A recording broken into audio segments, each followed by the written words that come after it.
Which postmortem condition is indicated by a yellow discoloration observed between the spread of fingers during the diaphanous test? Okay? Again, which postmortem condition? When we say postmortem, syempre, ano na yan? After death. Okay? So, which postmortem condition is indicated by a yellow discoloration na nakikita daw saan? Sa spread fingers. Ibig sabihin, sa finger web. Okay, so ano daw kaya yung condition po na yun? Is it alpha, postmortem breakdown of hemoglobin causing pigment changes? Is it Bravo, cessation of peripheral blood circulation after death? C, intravascular clot formation during the early postmortem period? Or letter D, postmortem dehydration leading to skin color alteration? So, si diaphanous test, bago natin sagutan talaga ito, no, i-define muna natin si diaphanous test. Paano ba siya nagwo-work? So, ganito siya. So, sa ating kamay, no, specifically sa pagitan ng daliri, okay, meron po diyang tinatawag na finger web. So, during the diaphanous test, ang gagawin dyan is i-spread yung finger. Okay? At tututukan niya ng strong light. Okay. Ngayon, kapag daw po ba tinutukan natin ng strong light yung pagitan ng ating finger, ano daw po yung makikita natin? So kapag yung isang tao ay buhay pa at ginawa natin si diaphanous test, ang makikita po natin doon ay red discoloration or reddish discoloration kapag buhay pa. Alright? Pero kapag patay na daw ang isang tao, ang makikita raw natin ay yellow discoloration. Ngayon, ano daw postmortem condition ang nabanggit po na yan kapag ka yellow discoloration? Okay, so may nagsagot ng Bravo, may nagsagot din ng Charlie, may nagsagot ng Delta. Okay, kanina ang dami nagsagot ng Alpha. So, ano kaya yung tamang sagot, no, for this particular question? So, is it alpha? Breakdown of hemoglobin causing pigment changes? Okay? So, hindi po yan yung sagot, hindi po alpha. Hindi po dahil nagkaroon ng breakdown ng hemoglobin, kaya naging yellow yung discoloration. Okay? So, mali na agad si alpha. O, tingnan natin si delta. Dehydration daw po ba ang naging dahilan kung bakit yellow ang discoloration sa spread ng finger? The answer is no also. Hindi rin po dehydration. So, dalawa na lang. Bravo na lang saka Charlie. Okay? So, ayan, hati pa rin yung sagot natin. May nagsabi ng Bravo, may nagsagot ng Charlie. Okay. So, ang sagot natin dito, guys, is si Bravo. Okay? Cessation of peripheral blood circulation after death. Nagiging dilaw daw po ang discoloration between the fingers dahil po hindi na nagsi-circulate ang dugo. Yun ang tatandaan ninyo ha. Kasi guys, kung maaalala ninyo, si diaphanous test po ay ginagamit to determine or to examine if there is still a peripheral circulation. Ginagamit po yan para malaman natin if nagsi-circulate pa yung dugo ng isang tao. So kapag again, hindi na nagsi-circulate ang dugo ng isang tao, okay, at ginamit natin si diaphanous test, ang kulay niyan ay yellow. Pero kapag buhay pa again, tinutukan mo ng strong light, ang kulay ng pagitan ng mga daliri ay pula. Okay? So the correct answer for item number 1 is Bravo. Okay? Okay, next question. Ito. Which of the following best explains the medico-legal significance of livor mortis? Okay? Ano daw po ba yung naitutulong ni livor mortis sa medico-legal examination? Is it A, it assists in estimating the time of death and the position of the body? Letter B, it aids in determining the approximate age and sex of the deceased. C, it independently established the exact cause and manner of death. Or letter D, it indicates whether the deceased inhaled smoke during a fire. So, some of you answered letter C and majority of you answered letter A. So, ang tinatanong dito, ano ba yung naitutulong ni livor mortis? Pero bago yan, i-define muna natin, ano ba si livor mortis? Okay? So, si livor mortis, This is the discoloration. Okay? Discoloration na makikita po natin sa most dependent part of the body. Ayan, most dependent part of the body. Ngayon, ang tanong natin, bakit kaya si livor mortis o yung discoloration ay nakikita sa most dependent part of the body? Ano kaya yung reason? So ganito, if ever ito ay maitanong, ang reason kung bakit napupunta sa most dependent part of the body ang discoloration, it is because of the gravity. Okay? So yan guys. Again, pag sinabing livor mortis, that is the discoloration. Kasi nga po, ba't nagkakaroon ng discoloration? Nagseset po ang blood or naiipon yung blood doon sa most dependent part of the body. Pag tinanong naman, bakit naiipon sa most dependent part of the body, ang isasagot nyo, that is due to the gravity. Okay. So, balik tayo sa question. Ano daw ba yung significance ni livor mortis regarding the medical legal examination? So, may mga nagsagot ng alpha at may nagsagot din kanina ng Charlie, pero majority, alpha ang sinagot. So, that is correct. Okay? Tama yung alpha. Tama kayo. No, it assists in estimating the time of death and the position of the body. Ma'am, paano namin ma-estimate yung time of death? So, kung maaalala ninyo, no, uh, sa livor mortis, meron yan iba't ibang mga oras. So, kailangan po nating i-familiarize, no, yung sarili natin sa iba't ibang mga oras na yan. Kasi yan, mahalaga yan, guys. No, hindi lang naman yan sa POA na itatanong. So, kinakailangan is master nyo na siya kaagad. Meron tayong oras wherein nagsisimula pa lang mag-appear si livor mortis. That is 3 to 6 hours or 2 to 6 hours.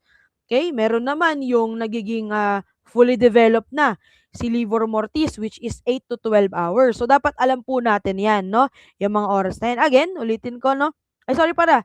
Si livor mortis, nag-a-appear yan 20 to 30 minutes. Hindi pala 2 to 6 hours. I stand to be corrected. Tapos, nagiging fully developed yan ng 8 to 12 hours. Okay? So, again, si livor mortis, nakakatulong yan para malaman natin yung time of death saka yung position ng body para malaman natin yung initial position ng bangkay nung siya ay pinatay. Let's say, for example, di ba, pag nadat na natin na yung bangkay ay nakatihaya, pero ang livor mortis niya ay nasa chest part, isa po yung indication na siya ay namatay ng nakadapa or yung bangkay po ay nagalaw. Okay? So, the correct answer for this particular question is alpha. Nakakatulong siya to know the time of death or to estimate the time of death and then the position of the body. Okay. So, additional lang guys kay livor mortis. Si livor mortis po ay merong dalawang types. Si hypostatic tapos si diffusion. Okay, so I hope alam natin yung dalawang types na yan. Again, we have the hypostatic, we have the diffusion. Pag sinabi po natin na hypostatic, yung dugo daw po dito is in a liquid form pa lang. Okay? Big sabihin, hindi pa po siya namumuo. So therefore, kapag hypostatic pa lang ang livor mortis ng isang bangkay, meron pang tendency na kapag ginalaw yan, ay lilipat din si livor mortis. Kasi nga, nasa liquid form pa lang siya. Pero kapag ang livor mortis na meron ng isang bangkay ay diffused or diffusion, ang tatandaan naman natin dito guys ay yung word na coagulated. Okay? Ano ba ibig sabihin ng word na coagulated? Ang ibig sabihin lang yan, yung dugo daw ay namuuna. Okay? Namuuna sa blood vessel. So, unlike kay hypostatic, si diffusion, kapag diffused na yung livor mortis ng bangkay, kahit ilipat mo yan ng posisyon, hindi na po lilipat si livor mortis. Okay? So, yan yung dalawang type ng livor mortis. We have the hypostatic and then the diffusion. So, again, ang sagot natin for item number 2 is alpha. Okay? To estimate the time of death and position of the body. Okay? Next question. Ito, number 3. Monica, before committing a planned killing, conspired with a security guard to disable the CCTV and delay reporting, allowing them to escape without immediate arrest.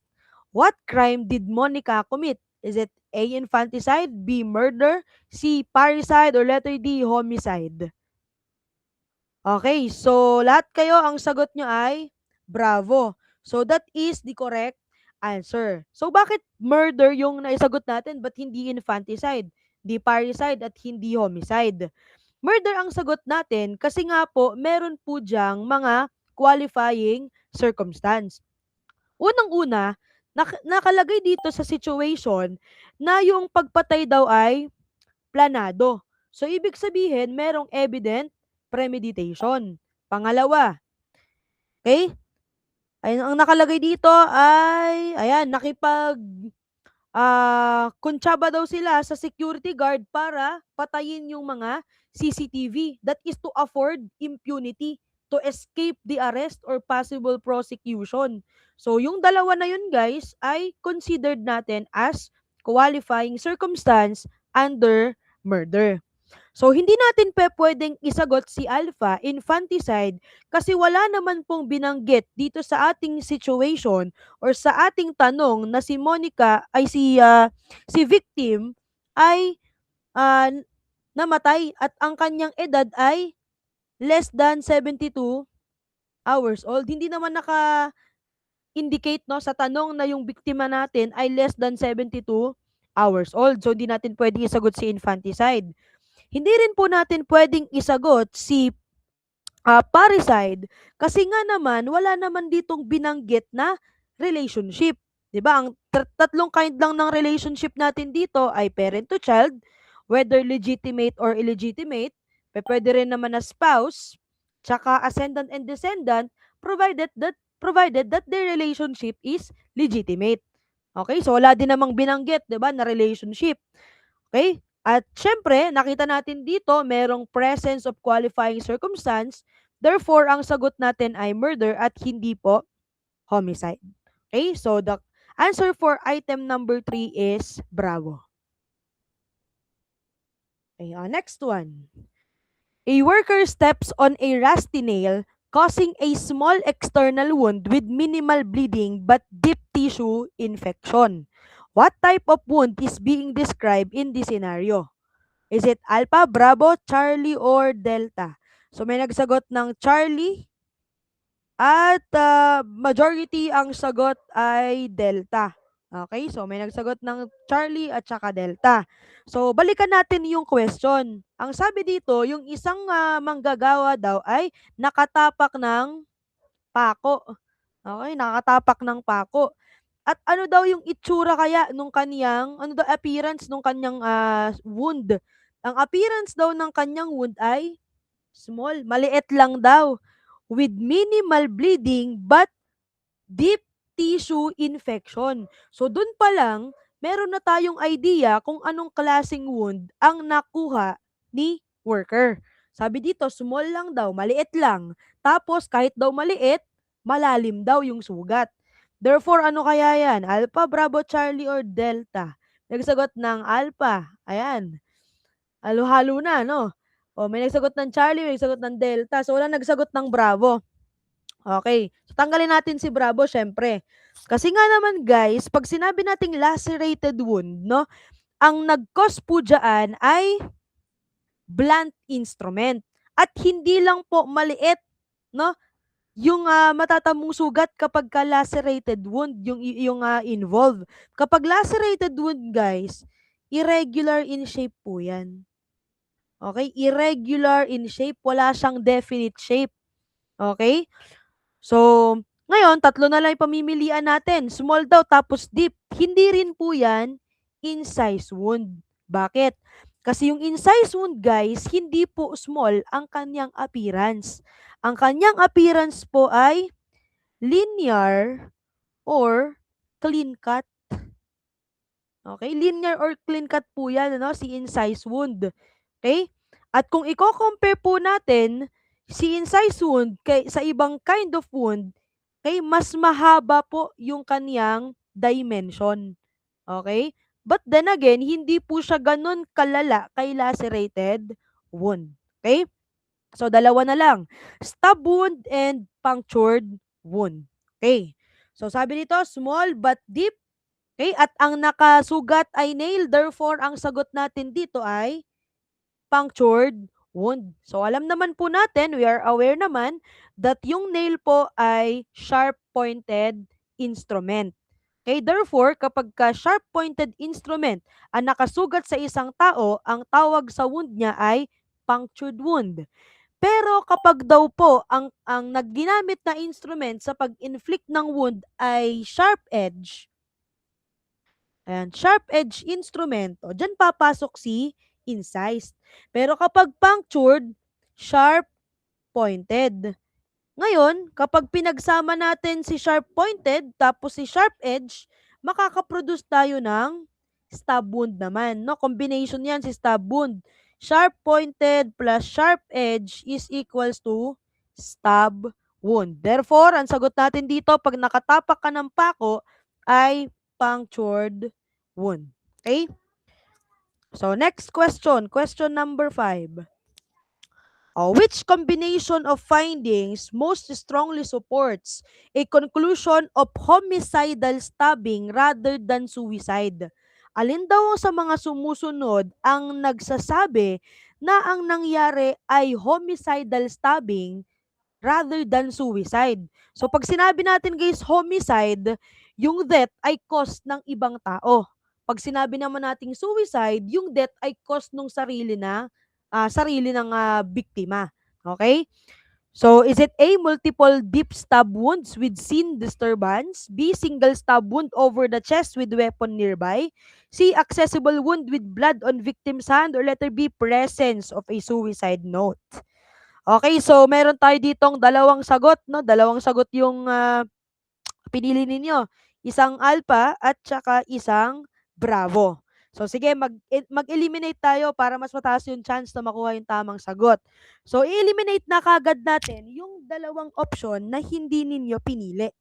Okay? Tanggalin na natin si Charlie at tanggalin na natin si Delta. Kasi guys, kapag ka daw po, okay, yung wound ay yung accessible wound with blood ay nasa victim's hand, mayroon tendency po na yan po ay hindi homicidal. Okay? Baka pag accessible area lang naman, probably yan po ay suicide. Kasi nga, accessible doon sa may biktima. Yung letter D, presence of a suicide note, generally speaking, some of the cases, no, meron talagang suicide note, yung mga taong nagko-commit ng suicide. So, we have to eliminate Charlie and Delta. Ma'am, paano kapag pinakita lang naman na may suicide note pero pinatay naman talaga? Again, we don't need not to add facts sa natin. Huwag natin tinatanong yung tanong at huwag natin dinadagdagan yung tanong. Okay? Kung ano lang yun nandyan, yun lang po yung ating pagbabasihan. Diyan lang tayo magfo-focus. Tanggalin natin yung mga what ifs, no, sa isip natin. So, dalawa na lang, alpha na lang or bravo. Sabi sa alpha, multiple deep stab wounds with scene disturbance. Sabi naman sa bravo, single stab wound over the chest with weapon nearby. So itong tanong natin, meron bang taong pumatay na iiwanan yung weapon na ginamit niya malapit doon sa may bangkay? Syempre siguro wala namang ganon kasi syempre maiiwan yung ebidensya doon, maiiwan yung fingerprint niya doon sa may weapon. So therefore, ang best answer natin dito is si alpha. Okay? Multiple deep stab wounds with scene disturbance. So ang indication po ng homicide, killing or homicidal stabbing ay scene disturbance. Ibig sabihin yung biktima nagtry pa siyang manlaban, nagtry pa siyang i-defend yung kaniyang sarili. Okay? So makikita rin natin dito guys multiple deep stab wounds. Kung yan ay suicidal, hindi po multiple ang stab wounds niyan. Maaaring isa lang tapos sa accessible area pa. Pero kapag meron bang taong magpapakamatay naman, nasasaksakin ng paulit-ulit yung sarili? Siyempre, wala naman. Okay? Therefore, ang sagot natin dito ay alpha. Okay? Multiple deep stab wounds with scene disturbance. Alright, next number 6. Ayan. During a heated altercation, Josie struck Janela on the face with a hard object, causing a noticeable facial deformity that expected to heal in about 10 days. Left visible disfigurement during that period. What crime was committed by the former? Ano daw yung nakomit ng ating ano dito ng ating offender dito? Okay? Ano bang nangyari? Nagkaroon daw ng away si Josie tapos si Janela. Okay? Ngayon, si Josie daw, ni-struck daw, tinamaan daw or hinambalos daw si Janela sa muka ng hard object. Ano nangyari nung pagkahambalos? Nagkaroon ng facial deformity. Alright? And then, yung time of healing ng kaniyang injury daw ay umabot ng hanggang 10 araw. The question is, ano kaya yung crime na nakomit ng former ni Josie? Is it physical injuries? B, serious physical injury? C, less serious, D, slight physical injury? Grabe, bininggo nyo, Alpha Bravo Charlie Delta sagot nyo. Okay. So, ang hinihingi dito guys ay hindi general, ano, ang hinihingi dito ay specific crime. So, hindi natin pwedeng isagot si physical injuries. Alright? Kasi nga, meron tayong iba't ibang degree ng physical injuries. Yan ay depende sa kung anong injury ang natamo at kung ilang araw siyang magiging incapacitated for labor. Kung ilang araw siyang hindi makakapagtrabaho or ilang araw siyang kinakailangan ng kumbaga medical attention. Okay? So, tatlo lang yan, pamimilian natin. Si serious, less serious, tsaka si slight. So, umpisa natin kay serious physical injury. Kapag sinabi po natin guys na serious physical injury, regarding sa time or sa days, ang pagpapagaling po niyan ay more than 30 days. Okay? More than 30 days. Pero kapag kayaan ay less serious physical injury, 10 to 30 days. More than 10 days, pero hindi yan lalagpas ng 30 days. At kapag naman slight physical injury ang natamo ng isang tao, ang pagpapagaling niya is 1 to 9 days. Okay? So, check natin. Meron ba ditong binanggit na 10 days daw? Pero hindi natin pwedeng isagot yan kaagad. Bakit? Bakit hindi natin pwedeng isagot agad yung or pagbasihan agad si 10 days?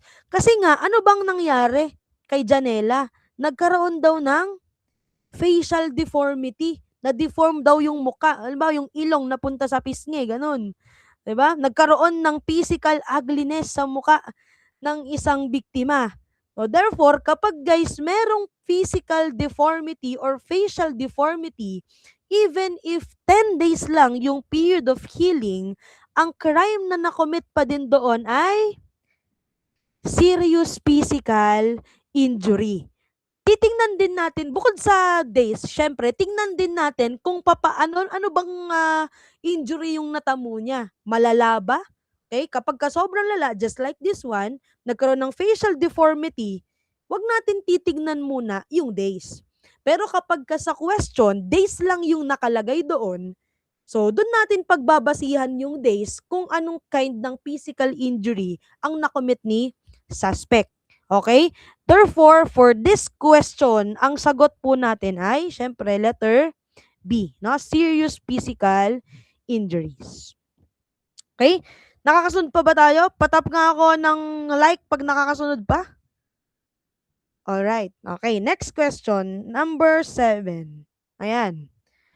Marie killed her illegitimate daughter who was less than 72 hours old. What crime did she commit?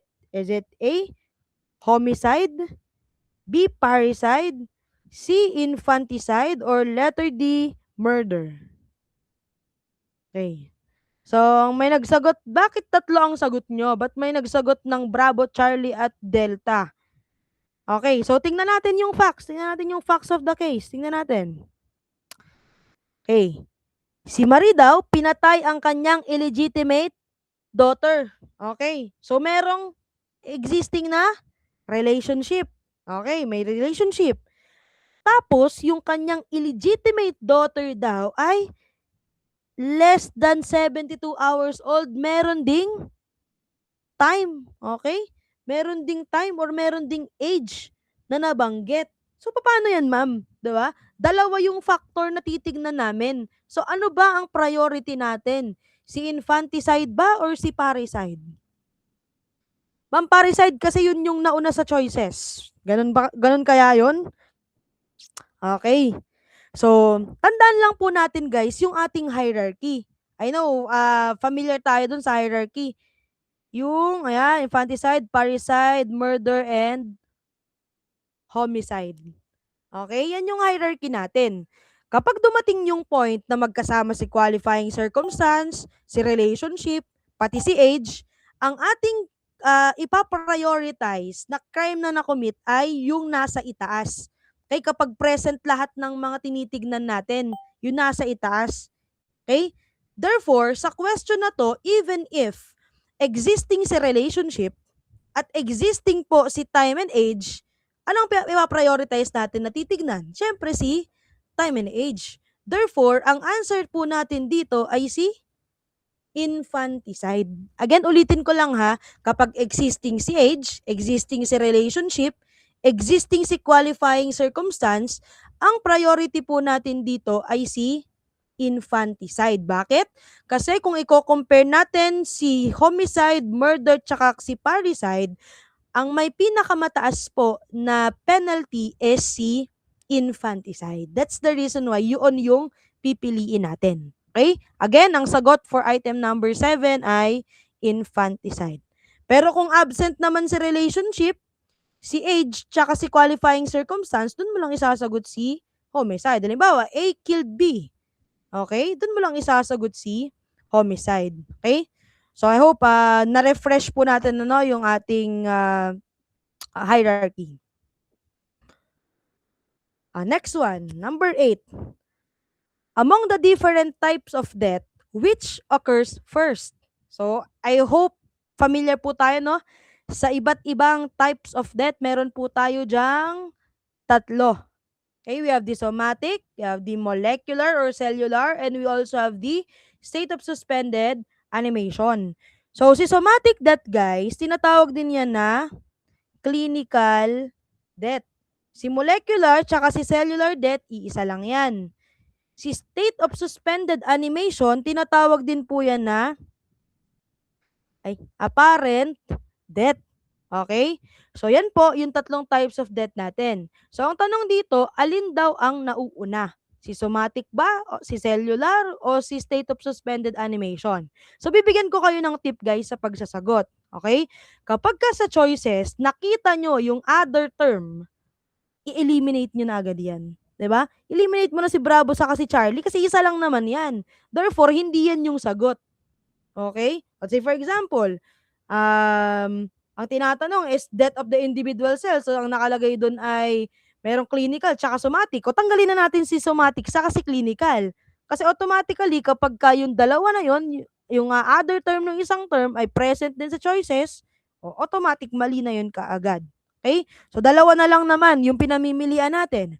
Si somatic death saka si state of suspended animation. So, tandaan po natin guys na ang nauuna na type of death ay si somatic death. Okay? Bakit hindi si state of suspended animation? Kasi guys, si state of suspended animation, hindi naman talaga siya permanent death. Okay? Kasi nga, si state of suspended animation, tandaan natin yung word na temporary. Okay? Temporary lang po yan. Big sabihin, panandalian lang daw po yung pagtigil sa pag-function ng mga organ. Pero, meron pa rin siyang chance na ma-revive. Okay? Na-resuscitate pa din yung ating pasyente. Pero kay somatic, tsaka kay molecular, patay na talaga dyan yung tao.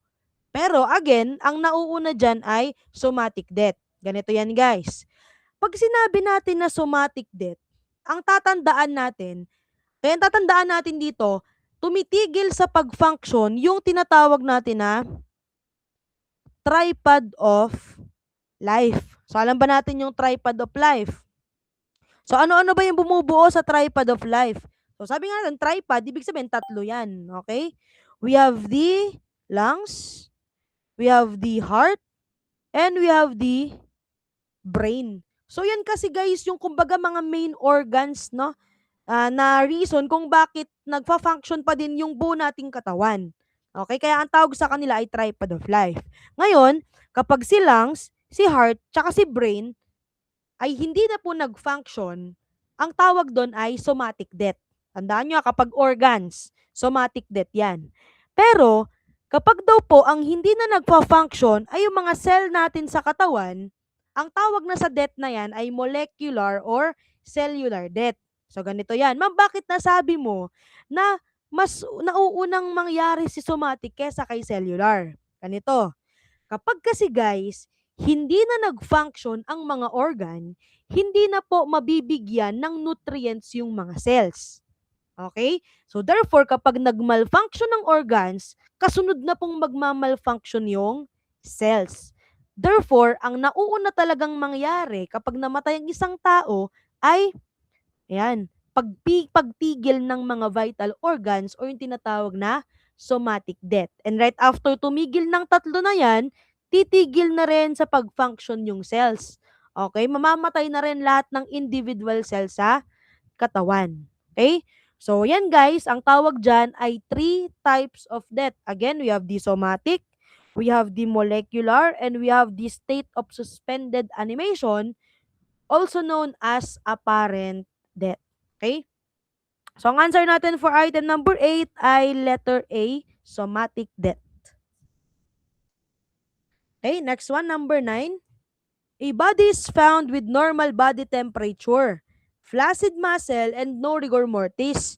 Approximately how many hours since death is most consistent with these findings? Okay.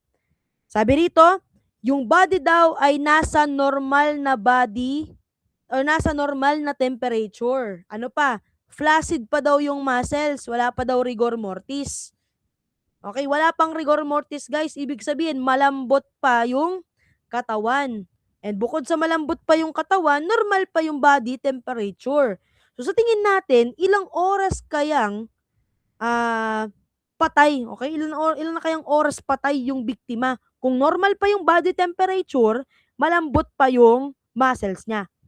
Okay, dalawa na naman yung sagot ninyo, no? Alpha saka Bravo. O sige, i-eliminate na natin yung dalawang hindi nyo isinagot, si Charlie saka si Delta.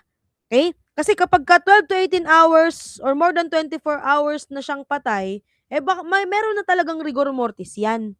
Okay?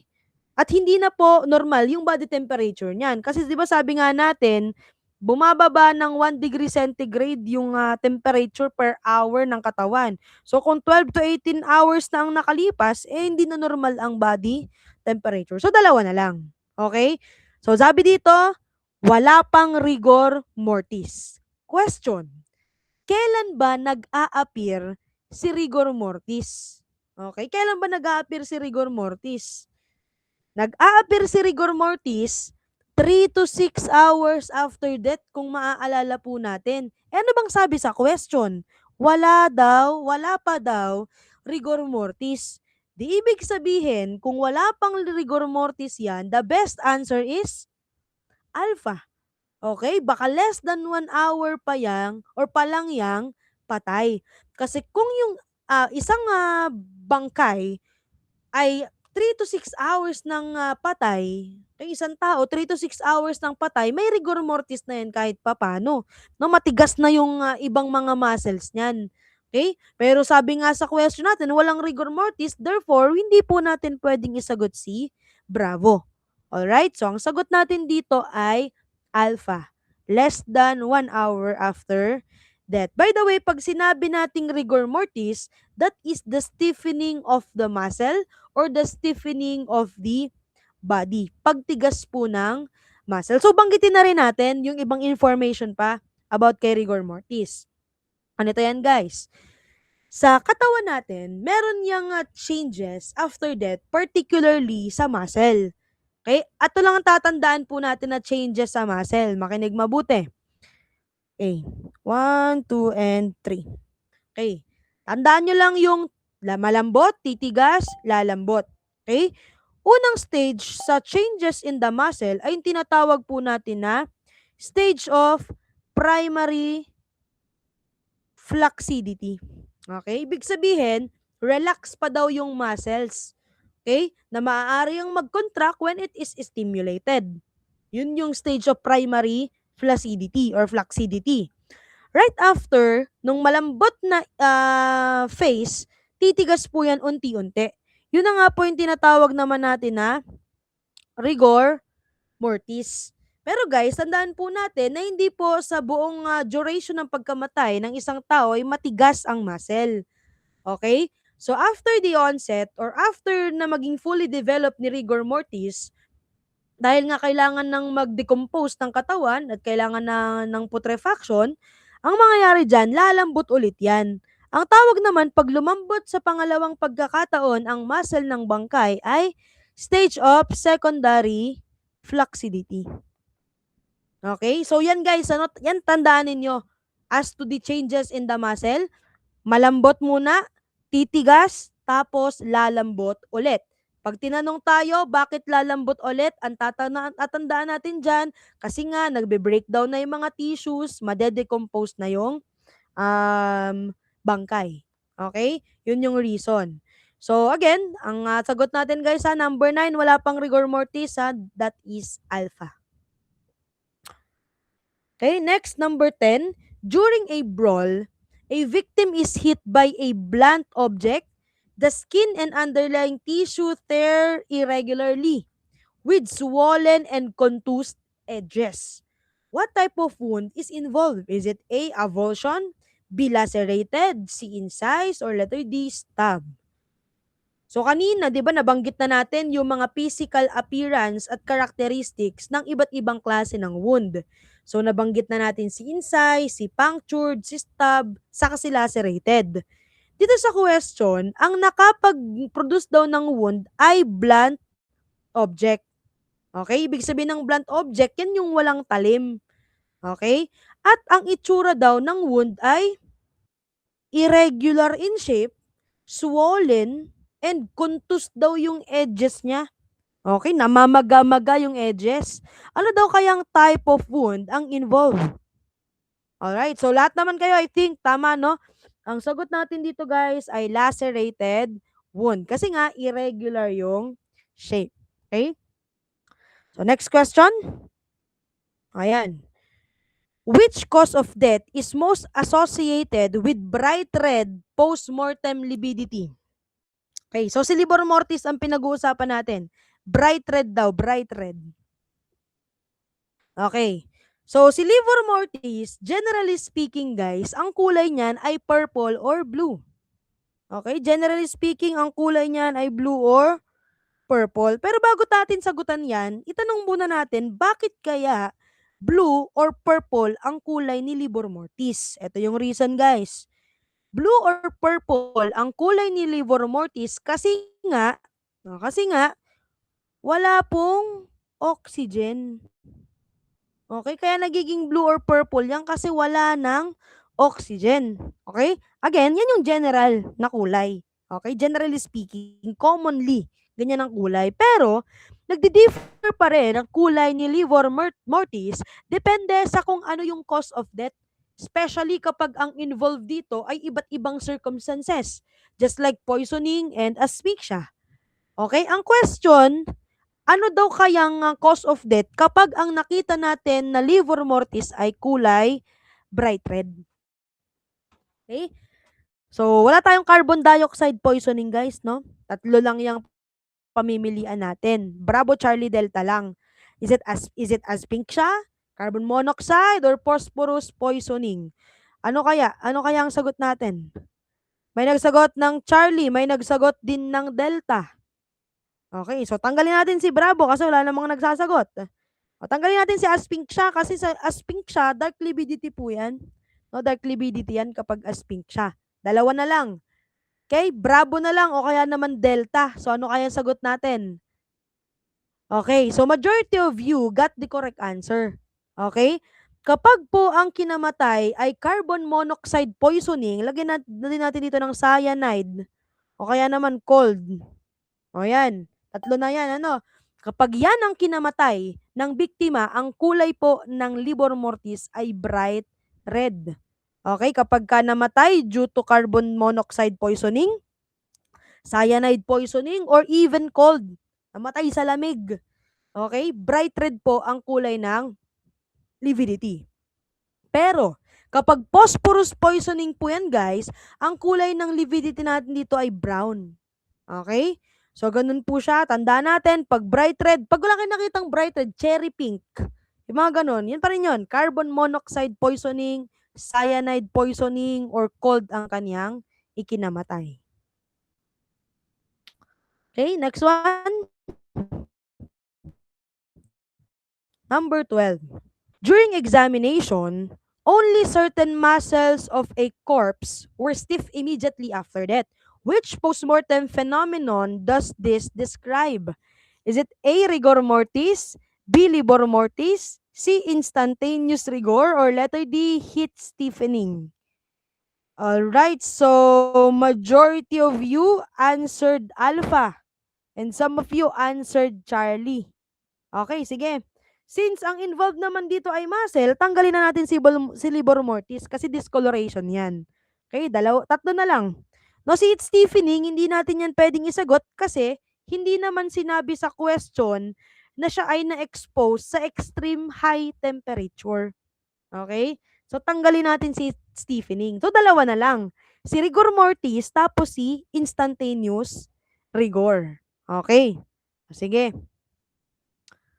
O, ba't may nagsagot pa ng Bravo? Dalawa na lang yung isasagot natin, Charlie na lang o kaya o Alpha. Okay, wag na kayo magsagot, wag na kayo mag-like diyan. Okay. So, balikan natin yung question. Tingnan natin yung question ng mabuti. Okay. Sabi dito, ano lang daw yung tumigas? Certain muscles. Okay, certain muscles lang daw yung tumigas. Ano pa?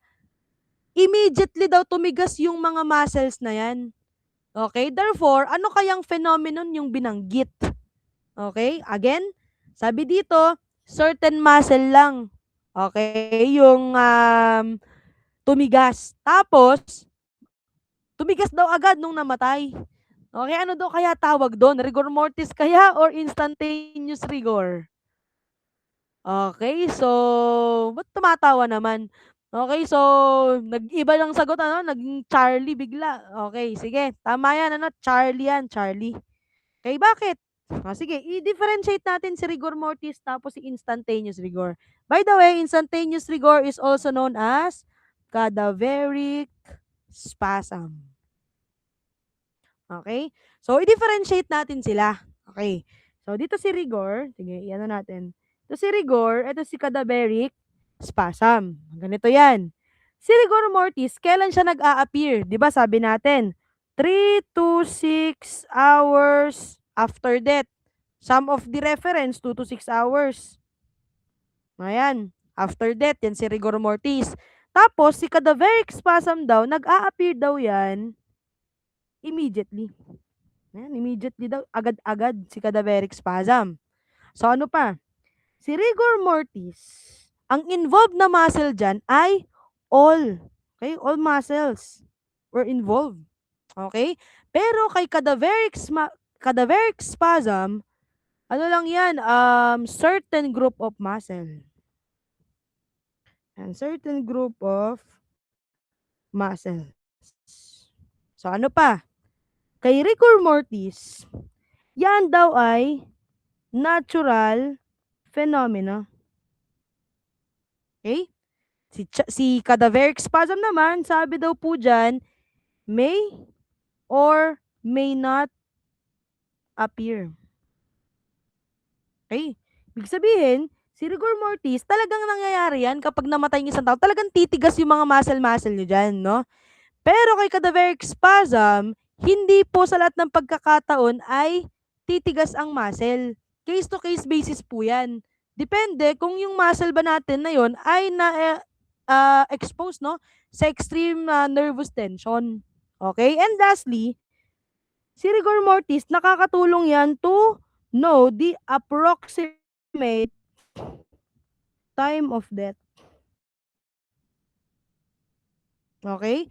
Pero si cadaveric spasm, ang naitutulong po niyan is para malaman ang nature of the crime. Okay, so yan yung difference nilang dalawa. Tandaan ninyo, okay, ang immediately na nag-a-appear ay si cadaveric spasm. Si rigor mortis, hintay ka pa ng 3 to hanggang 6 na oras, no, bago yan mag-appear. Si rigor mortis, buong muscle sa katawan tumitigas, pero si cadaveric spasm, certain group of muscle lang. Okay? And also guys pala, sa rigor mortis, ang nauunang tumigas dyan guys ay jaw. Okay? Tandaan nyo yan na jaw ang unang tumitigas kapag namatay ng isang tao. Bakit? Kasi smaller po yung kanyang muscle. And then right after tumigas ng jaw, upper extremities down to the lower extremities. Okay? Kaya pag tinanong kayo, ang unang tumitigas ay jaw. Okay? So, ang sagot natin dito again sa item number 12, certain muscle lang. Eh, ba't tumatawa naman? Certain muscle lang at tumitigas kaagad, that is instantaneous rigor or cadaveric spasm. Ba't natawa naman kayo doon? May iba ba kayo naiisip na unang tumitigas? Okay. Which of the following best distinguishes rigor mortis from cadaveric spasm? Ayan na, sinasabi ko. O ano daw yung difference ng cadaveric spasm sa ni rigor mortis? Is it A? Rigor mortis appears hours after death while cadaveric spasm appears immediately. Letter B, rigor mortis affects all large muscles. Cadaveric spasm affects only some muscles.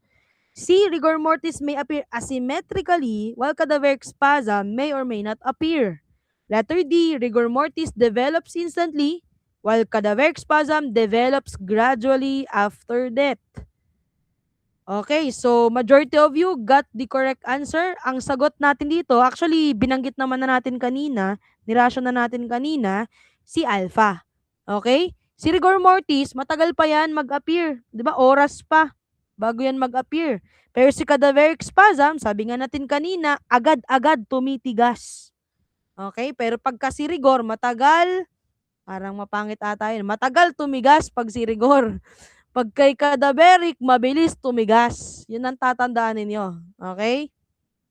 So, yan na. Number 13, ang sagot natin ay alpha.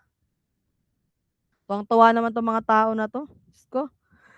Okay, number 14. During the examination of a corpse, the medical examiner notices that the body temperature is unusually high shortly after death. What post-mortem phenomenon is being observed? Is it alpha, post-mortem rigidity, B, post-mortem lividity, C, post-mortem caloricity, or letter D, post-mortem muscular irritability? Okay, so ang focus na natin dito guys ay yung body temperature. No, yan na yung focus natin, body temperature na. Okay, so hindi na natin dito titignan yung muscle. Kaya tanggalin na natin itong si postmortem rigidity tapos si muscular irritability. Kasi guys, yung dalawa po na yan ay, yung dalawa po na yan ay ang involved muscle. Okay, muscle yung dalawa na yan. Okay. So okay, ang daming nagsagot na ng Bravo tsaka ng Charlie. Pero sa dami yung Bravo. Sige guys, ang tinatanong natin dito ay body temperature. Okay? At yung body temperature daw ay mataas. Okay? Tumaas daw, biglang uminit, nag-increase yung temperature. Ano raw tawag doon? Okay. Sa postmortem lividity ba tumataas ang temperature? Yes or no? Tumataas ba ang temperature sa lividity? By the way, ito si Livor mortis, guys. Livor mortis. And it doesn't involve temperature. Kasi sa livor mortis, ang focus natin dyan is the setting of the blood. Okay? Wala tayo dun sa temperature, hindi tayo dun nakafocus. Therefore, ang sagot po natin, kapag daw yung katawan ng isang tao, yung bangkay, bigla pong tumaas ang body temperature, ang tawag doon ay postmortem caloricity. Ano na may kabaliktaran niya? O ganito guys ha, kapag high ang temp, and kapag high ang temperature, postmortem caloricity kapag high ang temp. Kapag naman low ang temperature, algor mortis ang tawag. Algor mortis. Again, kapag high ang temperature, kapag mainit ang temperature, caloricity yung tawag. Kapag mababang temperature, malamig, algor mortis ang tawag. So, number 14, kapag tumaas yung body temperature, ang sagot natin ay postmortem caloricity. Right, next, number 15. Ayan. During a planned robbery, the suspect deliberately attacked the victim when he was alone and defenseless. Which qualifying circumstance is illustrated in this scenario? Okay, dalawa na naman yung sagot, treachery at abuse of superior strength. Siyempre, tanggalin na natin yung evident premeditation. Bakit? Hindi naman killing yung pinagplanuhan nila eh. Ano yung pinagplanuhan nila? Robbery. Okay? So, tanggalin na natin yan. So, hindi rin naman yan with cruelty kasi wala namang binanggit dyan na talagang nasasatisfy sa pananaksak yung ating suspect. So, dalawa lang yan. Treachery, saka abuse of superior strength. So, dalawa lang yan. Ano kaya yung sagot natin? Okay, binanggit na dito guys na yaan daw ay defenseless. Okay? Sinabi na dyan, defenseless daw yung biktima. So, pag ba defenseless, ano ba yung agad nating isasagot? Kumbaga, wala daw means to defend yung victim. Okay? So, ang sagot natin dyan ay, yes, that is what you called, ba yan? That is what you called treachery. Okay? Treachery po yan defenseless yung biktima. Okay? Walang means para madepensahan ang kanyang sarili. Alright? So, therefore, ang qualifying circumstance na involved po dito ay treachery. Okay, next one. Ito, number 16. Which of the following is an element, is not an element of homicide? Is it A, killing exists, B, with intent to kill, C, the killing was committed by means of derailment, or D, the killing is neither murder, parricide, nor infanticide. Alin daw ang hindi? Okay, alin daw ang hindi element ng homicide, guys? Okay, ang sinagot nyo ay Charlie at saka Delta. May nagsagot din ng Bravo. Alang nagsagot ng Alpha, tanggalin natin si Alpha. Siyempre, homicide, may patayan talaga yan. Paano homicide kung walang patayan, di ba? So, yan. No? Killing exists. Part siya, or element siya ni homicide. Ano pa? Pag ba homicide, walang intent to kill? Ayun ba? Kapag homicide ba, walang intent to kill? Siyempre, may intent to kill yan. Kahit hindi mo intensyon, basta mapatay mo yan, intent to kill is presumed. Diba, i-assume nila na meron ka talagang intent to kill kahit na hindi mo pa yan sinasadya. O kahit hindi mo pa intensyon talaga na patayin yung isang tao. So, dalawa na lang. Diba? Dalawa na lang. Homicide bang matatawag kapag ka pinatay ang isang tao by means of derailment? Ano yung derailment? Okay? Biglang tinanggal daw yung railing sa tren. Okay? Tapos namatay yung mga biktima. Okay? So, ano kaya ang sagot natin? Okay, may nagsasagot pa rin ng Delta. Not an element daw guys, not an element. Ang hindi element dito guys, ay syempre Charlie.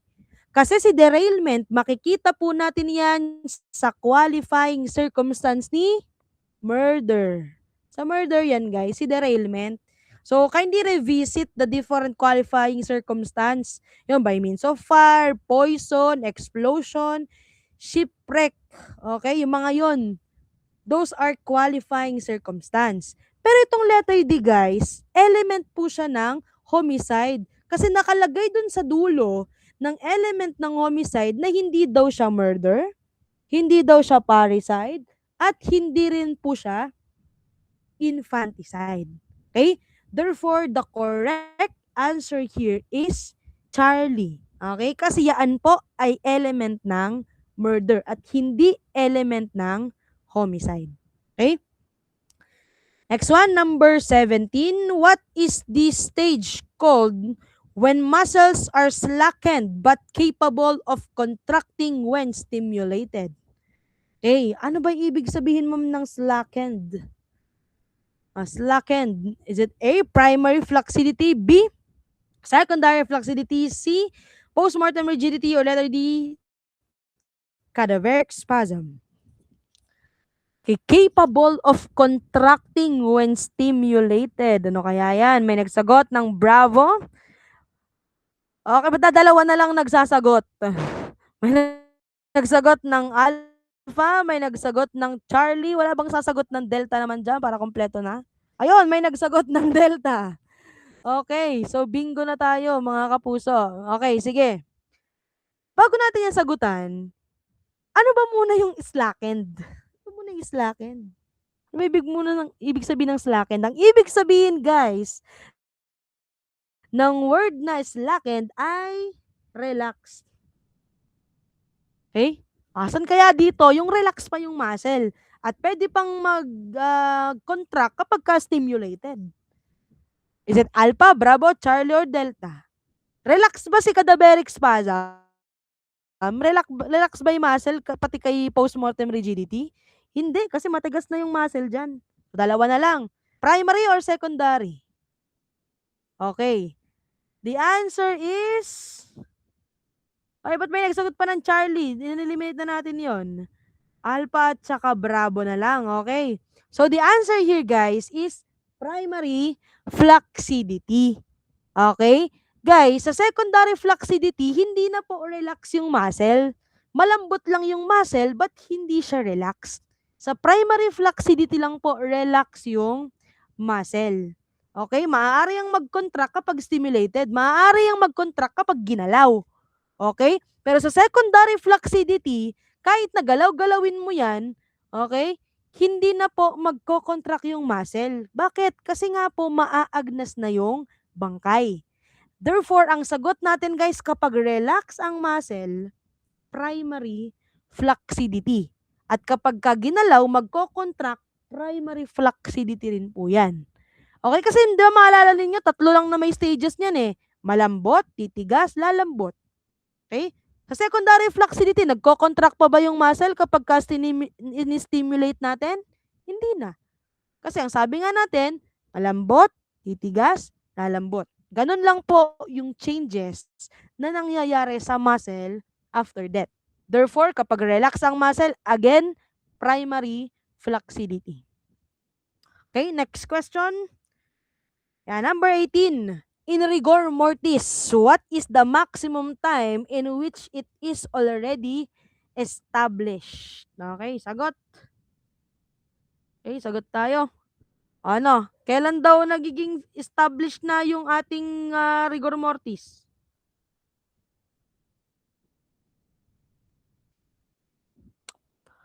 Okay, may nagsagot ng Bravo, may nagsagot ng Charlie. Ang tinatanong dito guys, kailan daw nagiging fully developed?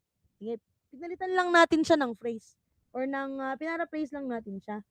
Fully developed. Yun yung tinatanong. Kailan daw nagiging fully developed yung muscle? Okay? During the rigor mortis. Sige, bibigyan ko kayo ng timeline. Okay, ganito yan siya. 3 to 6 hours. Appearance yan, guys. Appearance yan. Okay, appearance yan. Okay? Big sabihin, some part of the body matigas na, pero hindi pa buo. Okay, 3 to 6 hours nag-a-appear yan.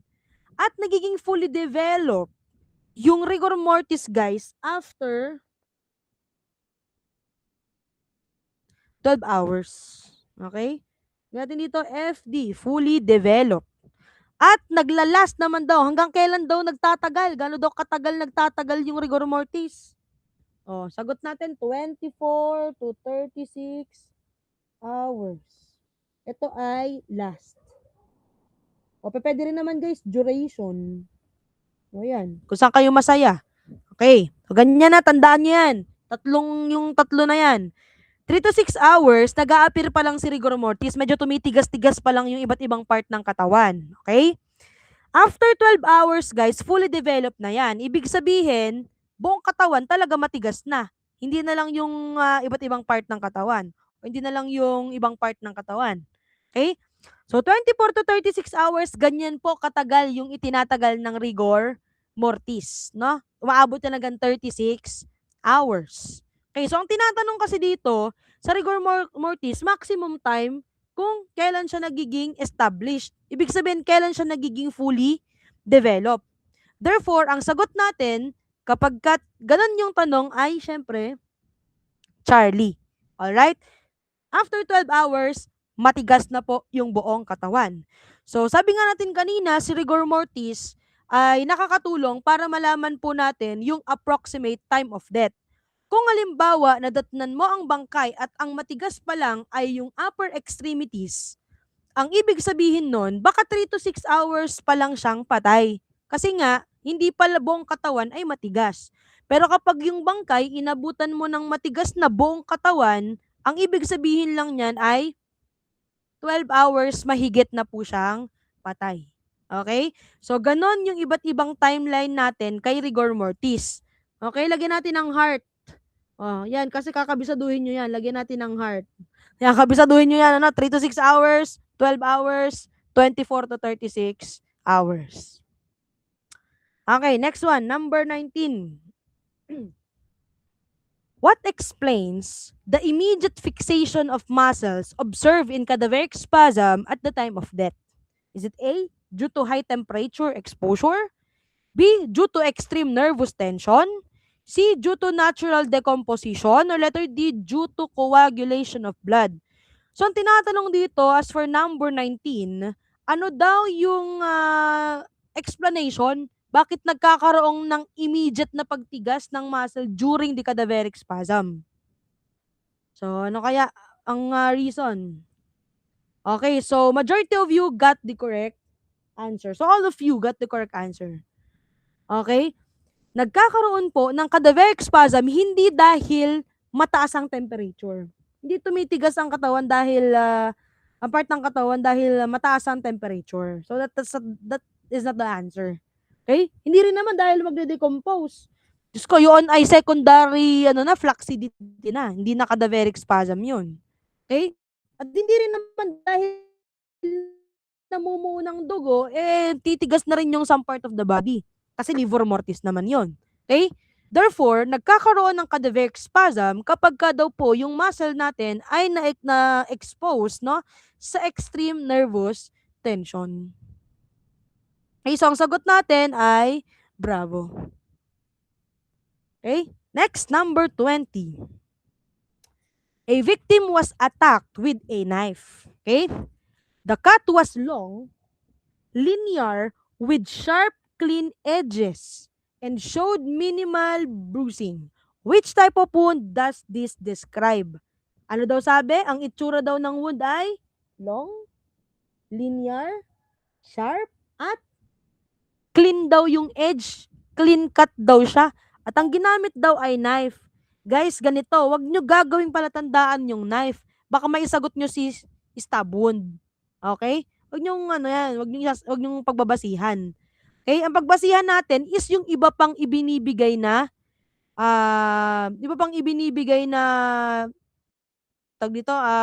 clue, which is si long, linear, sharp, and clean edges. Okay? Therefore, ang tawag dyan ay, alright, very good. Okay? That is what you call incised wound. Kasi kung dito lang kayo magfo-focus kay knife, talagang stab wound ang maisasagot nyo dyan. Okay? Kasi nga, meron siyang pointed and sharp edges. Okay? So, ang sagot natin dito, guys, ay incised wound. Okay, next one. And number 21, Steve was struck on the head with a wooden bat, causing irregular ripping on the skin. Which wound classification fits this description? Ano sabi dito? Ang nakasugat daw ay baseball bat. So, yung baseball bat, guys, ay considered as blunt instrument. At ano daw itsura ng sugat?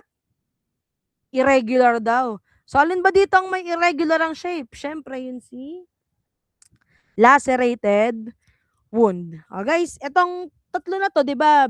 Inano natin siya kanina, nirasyo natin. We have here also the classification of wound. Okay? Depende sa kanilang depth, kung gaano sila kalalim. Dalawa lang 'yan. Si penetrating tapos si perforating wound. O makinig mabuti. Pag sinabi po natin na penetrating wound, okay? Ang ibig sabihin lang niyan, bumaon pero hindi tumagos. Okay? Meron lang entrance wound pero walang exit wound. Yan si penetrating wound. Pero pag sinabi naman natin na perforating wound, bumaon na nga, tumagos pa. Okay? So, yan yung perforating. Ulitin ko pag penetrating, bumaon pero hindi tumagos. Okay? May entrance wound pero walang exit wound yan. There's no communication. Okay? Pag perforating, bumaon na nga, tumagos pa. Okay? Anong mas gusto niya? Penetrating, perforating? Syempre doon ka sa bumaon tapos tumagos, ibig sabihin there's a possibility na merong entrance and exit wound, no?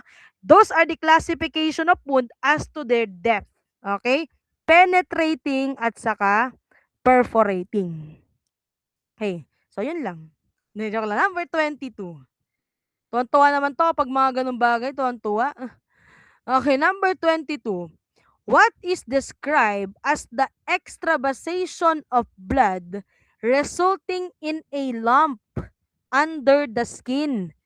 Is it A, contusion, B, abrasion, C, hematoma, or letter D, incised wound? Okay, so ano mapapansin po natin dito? So, ang tinatanong dito guys, hindi open wound kasi under the skin eh. Kasi kapag under the skin, closed wound yan. Okay, closed wound yan kapag ka under the skin. Sabi dito, meron daw extravasation of blood. Saan daw? Okay, dun daw sa lump. Ano ba yung lump? Bukol, ibig sabihin. Newly formed cavity. Pwede naman guys, bump. Ayan, yan yung other term niya, no? Newly formed cavity o kaya bump. Yung namuo daw na dugo, or yung dugo daw ay namuo sa bukol. Yun daw yung itinatanong dito sa number 22. So, ano daw tawag doon? Yung bukol na merong namuong dugo. Okay, so that is what you called, syempre, that is what you called hematoma. Ito pa guys wag nyong gagamitin keyword si extravasation kasi nga, yung ibang mga close wound, meron din yang extravasation of blood. Okay? So, ang gagamitin po natin dito na keyword ay lump. Kung ayaw nyo naman ng lump, newly formed cavity o kaya naman bump. Pero sa definition talaga ninyo sa notes, newly formed cavity talaga siya. Okay, ngayon, iyan natin to si contusion. Pag sinabi naman po natin contusion, discoloration lang yan. Okay, discoloration lang yan due to ruptured blood vessel. Yan si contusion. Pero, kapag yung discoloration na yan, okay, namuo sa bukol, hindi na contusion ang tawag dyan. Ang tawag na hematoma. Pero kapag walang bukol, okay, namuo lang yung dugo, contusion ang tawag. Again, pag may bukol, hematoma. Okay? Ayun na naman yung abrasion, ma'am. Pag sinabi po nating abrasion, yan yung tinatawag natin na gasgas. Bakit daw nagkakaroon ng gasgas? Nagkakaroon daw ng gasgas kasi nare-remove daw yung superficial layer of the skin. Superficial layer of the skin. At bakit daw natatanggal yung superficial layer of the skin? Due to friction. Okay? Due to friction or rub against a rough surface. Okay? Yan guys, yung iba't ibang kind ng sugat Pag contusion, discoloration lang. Pag abrasion, gasgas. Bakit nagkakaroon ng gasgas? Kasi nare-remove yung superficial layer of the skin. Bakit nare-remove yung superficial layer of the skin? Kasi nga, nagkaroon ng friction or rub against a rough surface. Okay? And pag sinabi nating hematoma, nagkakaroon daw ng pamumuo ng dugo sa lump or sa newly formed cavity or sa bump or yung sa Tagalog tinatawag po natin na bukol. Okay? So for number 22, ang sagot natin ay Charlie. Okay, next one, number 23. A wound produce a little bleeding. What exact instrument can produce this type of wound? No, nabanggit na natin yan kanina. Ano kaya? Bolo, knife, ice pick, baseball bat.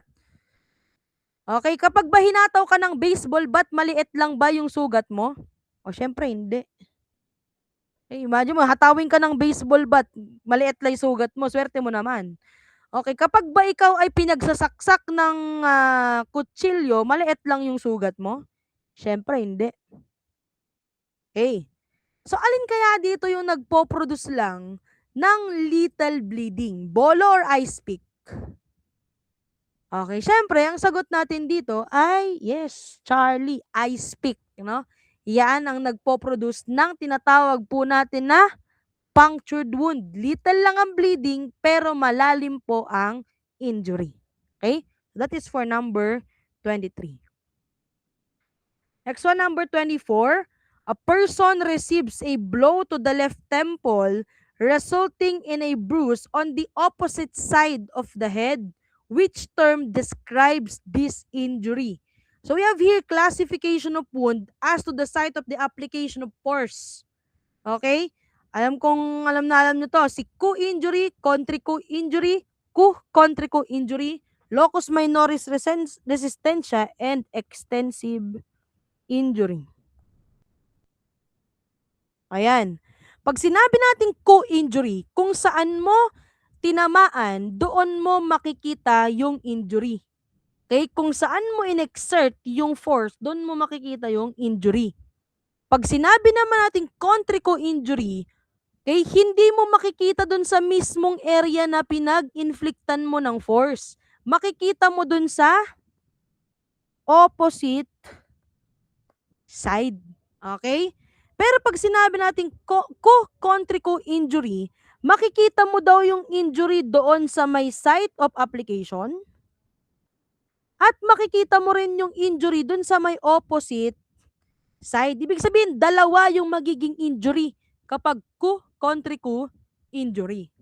At kapag locus minoris resistentia naman, hindi mo makikita yung injury sa site of application, hindi mo makikita yung injury sa opposite side, pero makikita mo yung injury dun sa part ng katawan ng tao na nag-o-offer ng least resistance.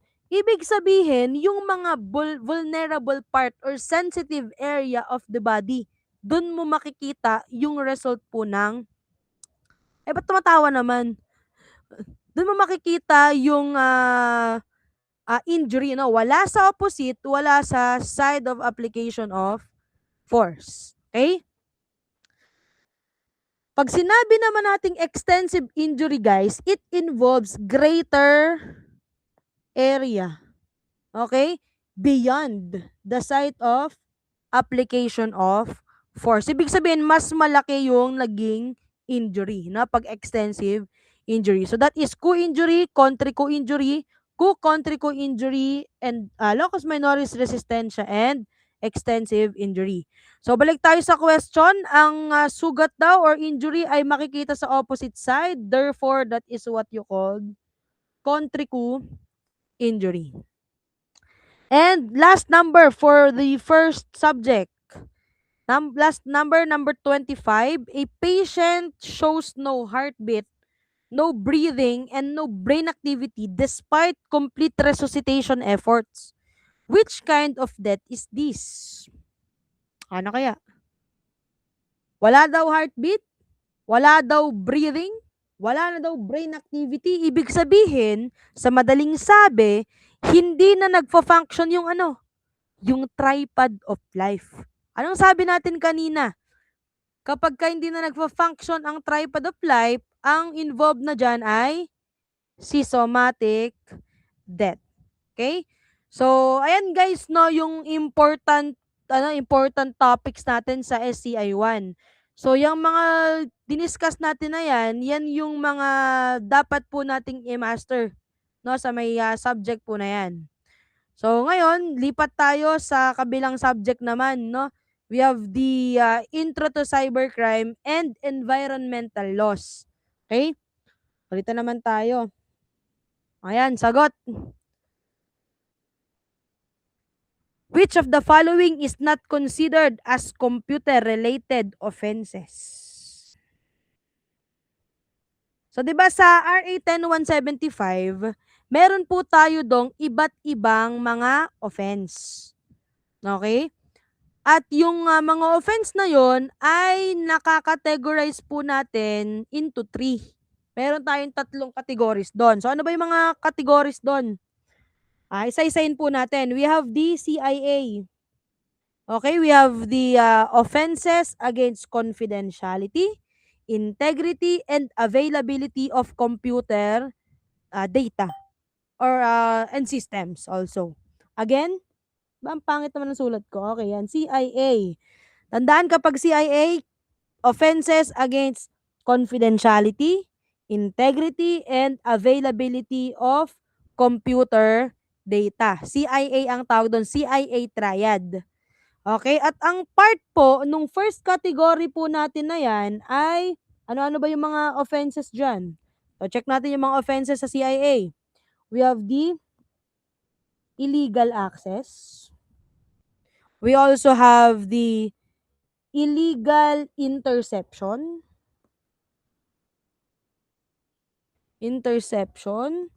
We also have data. Ano ba nangyayari? We have also data and system interference. Lagyan natin ng bullet. We also have the misuse of device. And lastly, we have the what you call cyber squatting. No, yan guys, yung iba't ibang offenses under the first category, guys. Tandaan nyo, CIA triad, offenses against confidentiality, integrity, and availability of computer data. Yun yung first category natin. O second category. Sa second category, we have the computer-related offenses. Sa computer-related offenses, meron lang tayo ditong tatlong naka-under. Si forgery, si fraud, ayan, si fraud, tapos si identity theft. Ayan. So, yan yung second category natin. Third category naman tayo. Third category naman natin is yung tinatawag po natin na content-related offenses. Okay, sa content-related offenses naman guys, meron po tayo ritong apat pala. We have the cybersex. We have the child pornography.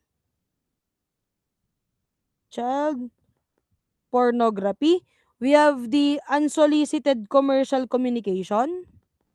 And commercial communication. And we also have here the libel. Okay?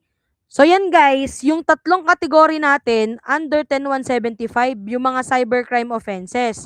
And it is really important for you to know ano ba yung mga offenses sa under kay CIA? Ano ba yung mga offenses na computer related? Ano ba yung mga offenses na content related? Maaari kasing itanong, which of the following is not, ayan, kagaya nitong number 1, considered as computer-related offenses. Alin daw dito ang hindi computer-related offenses? So, ang sagot po natin dito, syempre, that is alpha. Kasi guys, si illegal access, yan po ay part ng offenses ng CIA triad. Okay? So, therefore, si forgery, fraud, tsaka sa identity theft, lahat ng yan ay under po ng computer-related offenses. So, ang sagot natin for item number 1 is alpha. Okay, next one, ito. Which of the following is not prohibited under Section 48 of the Solid Waste Management Act? Okay? So, alin kaya dito yung hindi prohibited, hindi daw bawal, okay, under Solid Waste Management Act. Basahin natin. Throwing leftover food and wrappers near a roadside and canal, hindi ba prohibited yon? Hindi ba bawal yung pagtapon? Siyempre prohibited to. O, tanggalin natin si Alpha. Okay, so ang sagot ninyo ay Bravo saka Charlie. Sige, tanggalin na rin natin si Delta. Kasi clearly, yung Delta po ay prohibited act under Solid Waste Management Act. Okay, yung paghalo ng nabubulok sa hindi nabubulok. Okay? So, yan po ay violation. So, dalawa na lang yung ating possible na isasagot. So, alin ba dito ang hindi bawal? Yung pag-collect ba ng recyclable materials nang wala kang permit? O yung pag-construct ng establishment within 300 meters from open dumps? Okay, so madami nagsagot ng Charlie at medyo ilan ang nagsagot lang ng Bravo. So, ang hindi po bawal among all the following ay si Bravo. Hindi po bawal na mag-construct ka ng establishment 300 meters away from open dumps. Guys, masyado nang malayo ang 300 meters. According to the law, according to the Solid Waste Management Act, bawal ka lang pong magtayo ng establishment within 200 meters. Pero kung 300 meters na ang layo ng ipapatayo mong establishment doon sa open dumps or sa mga tapunan ng basura, pwede na yun. Okay? Pero pag 200 meters away, bawal pa po. Pag 300 na, pwede na yun. No, hindi na siya prohibited. Guys, yung pag-collect ng recyclable materials ay kinakailangan po yan ng proper permits from the LGU or from the mayor's office. Hindi po pwede na yung isang tao ay bigla na lang pong mangongolekta ng mga basura. Kaya nga actually, yung mga nambabasura, nangangalakal, kumukuha ng mga recyclable materials ay by the book, hindi sila pwede. Prohibited yun. No? Kasi kailangan nila ng proper permits at hindi naman sila yung mga garbage collector talaga. Okay? So, again, ang hindi po prohibited under the Section 48 ay Bravo. Again, tandaan po natin na pwede kang mag-construct ng establishment mo basta beyond 200 meters na ang layo. Pero kapag within 200 meters ang layo from the landfills and open dumps, bawal kang magtayo ng establishment. Imagine mo, Jollibee, magtayo 200 meters away sa basurahan. Okay? Diba? Naninipa yung amoy dun, tapos kakain ka ng Chicken Joy. So, kumbaga, maapektuhan din syempre, diba? Yung mga tawag dito, mga consumers, 'di ba? Kasi pag nakalanghap ka ng basura, nanununtok 'yan. 'Di ba? Maaaring makakuha ka ng mga sakit, 'di ba? Airborne disease. Okay, so yun yung rationale kung bakit dapat malayo yung mga bahayan and mga establishment sa landfills or dump sites. Okay, next, number 3. Ayan. According to RA 10175, pag sinabi nating 10175, that is the Cybercrime Prevention Act. Okay? Cybercrime warrant application may be filed before designated cybercrime courts with nationwide jurisdiction. Meaning to say, kahit saan ka mag-apply or mag-file ng cybercrime complaint, enforceable siya nationwide. Or kung kailan kang, or kung saan ka mag-apply for cyber warrant, enforceable yan nationwide. Provided na ikaw ay mag-a-apply lang sa mga cybercrime designated courts. But the question here is, saan daw kaya hindi pwedeng mag-file? Okay? Alin ba dito yung hindi kasali dun sa mga cities na may designated cybercrime courts? Is it a Quezon City, Pasay, Pasig, or Davao? Alin daw dito ang hindi? Ang tinatanong dito, hindi pwede, hindi kasama dun sa mga city na may designated cybercrime court. Okay, kung maalala ninyo guys, meron tayong mnemonics dyan sa may cities na merong designated cybercrime court. Yun yung tinatawag natin na kay mama, dapa, kasi Iloilo. Okay? Yaan yung mga places na meron pong designated. Guys, designated wala kayong ibang tatandaan kundi yung word na designated cybercrime court. Okay? Hindi authorized, hindi assigned, hindi task, and etc. Designated cybercrime courts. Okay? So ano ba yung mga yan? Quezon City, Makati, Manila, Davao pa kapag pa guys yung merong ilog. 'Di ba? Ano ba yung merong ilog? Pasig, 'di ba? Kasi Iloilo ka Cagayan, ano nangyari naman sa sulat ko? Cagayan de Oro, Cebu, and Iloilo. Ano bang nangyari? Basta yan, kay Mama, Dapa kasi Iloilo. No? Yun yung mga places, yung mga cities na merong designated cybercrime court. So kahit tiga-tawi-tawi ka, no, kahit tiga-tawi-tawi ka, at yung pagseserban mo ng cyber warrant ay tiga-tawi-tawi, kahit magpunta ka ng Pasig, walang problema kasi enforceable po yan nationwide. Okay? Next question. Ay, sorry pala, hindi pa pala natin nasasagot. Ang sagot natin ay Pasay City. Next one, number 4. Ito. What is the maximum initial period of effectivity for a cybercrime warrant under RA 10175? So we are trying to answer kung ilan po ang original validity ng ating cyber warrant. So lahat yan guys, 10 days. No, kung 10 days lang yung tatandaan mo, patay tayo diyan. Okay, ayan. Magkahalo yung sagot. May nagsabi ng Alpha, may nagsagot ng Bravo. Okay, so tanggalin na natin tong Charlie tsaka Delta. Okay? Tanggalin na natin yung Charlie tsaka Delta.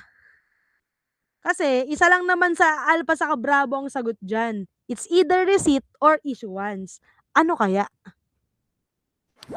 Ano kaya ang sagot? Issuance or receipt?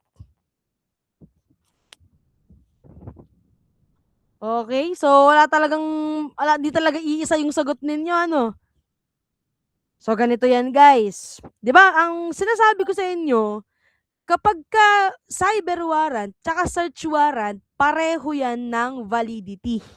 Okay? Pareho ng validity yan. Pareho din sila nung kadugtong na word. Yes, 10 days yan. 10 days yan sila. Okay? 10 days yung validity nila. But the question is, 10 days from what? 10 days from issuance or 10 days from its receipt? Ang sagot natin guys ay Alpha, 10 days from its issuance. Yung 10 days from its receipt guys ay sa warrant of arrest. Yun yung period of execution ng warrant of arrest, no? 10 days from its receipt. Pero, kapag search warrant, tatandaan natin sa ka-cyber warrant, ang validity po niyan or ang effectivity po ng warrant nila ay 10 days from its issuance, letter I, no? Issuance. Kapag ka search warrant, cyber warrant ay issuance. Kapag ka warrant of arrest, receipt po yan. Okay? Pero, aside from that guys, pwede po natin i-extend yung validity ng ating cyber warrant under justifiable circumstances. Okay? Kapag meron po tayong justifiable circumstances, kumbaga reasonable naman yung ating circumstances, pwede po yan i-extend. But yung extension niya, pwede yang i-extend ng not exceeding 10 days from the original expiration period. So, ganito siya guys. Ulitin natin ha. Ang initial maximum period of effectivity ng cyber warrant ay 10 days from its issuance. Ngayon, kapag meron kang reasonable ground or reasonable circumstance para i-extend ito, pwede. Okay, pwede. provided na yung extension na yan ay hindi po lalagpas sa 10 araw from the original expiration period. Meaning to say, ang basis po natin sa pag-extend ay original expiration period. O guys, para mas magets natin, bibigyan ko po kayo ng example. Let's say for example, ngayon ay June 7. June 7, halimbawa lang June 7 ngayon. Pero June 17 talaga. Mahirap lang mag-plus. Joke lang. Basta kunwari, June 7 ngayon, June 7. June 7. Ngayon, June 7, ngayon daw ibinigay yung ayun, in-issue yung ating cyber warrant. So kailan yan ma-expire kung June 7 yan in-issue? Bilang ka lang ng 10 araw, 'di ba? Hanggang June 17, effective pa yan yung cyber warrant. But the problem is, June 16 pa lang, okay? Ang sabi mo na, naku, hindi ako makakaabot, hindi ko ma-execute yung aking cyber warrant. Kailangan ko nang magpa-extend. Ngayon, nagpunta ka sa korte, pina-extend mo yung validity ng cyber warrant. Pumayag. The question is, since pumayag na i-extend ang validity, kailan na kaya yung bagong validity ng cyber warrant natin? So, kapag ganun guys, ano yung magiging basis natin? 'Di ba? Ang magiging basis pa rin natin guys, hindi yung time na na-realize mo na kulang na yung oras mo, hindi yun yung doon mag-i-start yung counting. Mag-i-start yung counting doon pa rin sa expiration ng iyong cyber warrant. Let's say for example, June 16 ka nag-request. June 17 pa, aandar yung counting ng 10 days na extension. Meaning to say, kahit June 16 ka nag-request, okay, magiging June 27 pa din yung expiration period with extension na yon, ng ating cyber warrant. Again, kapag ipapa-extend natin yung validity ng cyber warrant natin, tatandaan, 10 araw. At saan tayo magsisimula ng bilang? Doon sa original expiration period. At hindi doon sa time na nag-request ka for extension. Okay, so that is the validity of the cyber warrant. Again, 10 days from its issuance, pwedeng mag-extend hanggang 10 araw. Nagets ba natin? Part nga if nagets. Alright. Okay. Next question tayo. Ayan. Which type of warrant allows law enforcement to obtain subscriber and traffic data from an internet service provider? Ang tatandaan natin dito guys ay tatlong terms. Si subscriber, si traffic data, at saka si internet service provider. Ang binabanggit dito sa tanong na ito, ano daw yung warrant na kinakailangan nating i-obtain para daw makahingi tayo ng subscribers information galing sa internet service provider? Is it WECD, WICD, SSECD, WDCD? So, para makapagkuha tayo ng information ni subscriber from the internet service provider such as Smart, PLDT, Multinet, Globe, at kung ano man yung wifi ninyo, okay? Ang pwede po nating i-obtain na kind of warrant doon is, syempre ano sagot? Alright. Warrant to disclose computer data. Okay? Yun yung kailangan natin para maka-obtain tayo ng information galing sa mga service provider. Ayan, i-discuss na rin natin si WICD. Si WICD, or also known as the Warrant to Intercept Computer Data, yan naman po yung nagbibigay ng authority sa ating mga law enforcer para i-monitor or i-surveillance, i-record yung communication ng dalawa o higit pang mga party. Okay, para hindi ka makasuhan guys ng iba pang mga kaso pertaining to that kind of situation, ang kailangan mo po dito is si WICD para legal mong ma-monitor, ma-intercept yung conversation or communication ng dalawa o higit pang mga tao. Okay. So ano pa? We have the warrant to examine computer data and warrant to search, seize, and examine computer data. So ma'am, bakit ba magkahiwalay pa yan? Eh yung isa meron naman ng examine. Kaya ba't ba pinaghiwalay pa? Ganito kasi yan, guys. Kapag warrant to examine computer data, guys, warrantless arrest or search ang nangyari. Ibig sabihin, hindi mo na kailangan ng warrant para makuha mo yung computer data. Pero, kahit nasa iyo na yung computer data, hindi mo yun pwedeng i-examine pa. Hindi mo yun pwedeng galawin. Okay? Kahit prior, nasa iyo na yung ebidensya, hindi mo yun pwedeng galawin.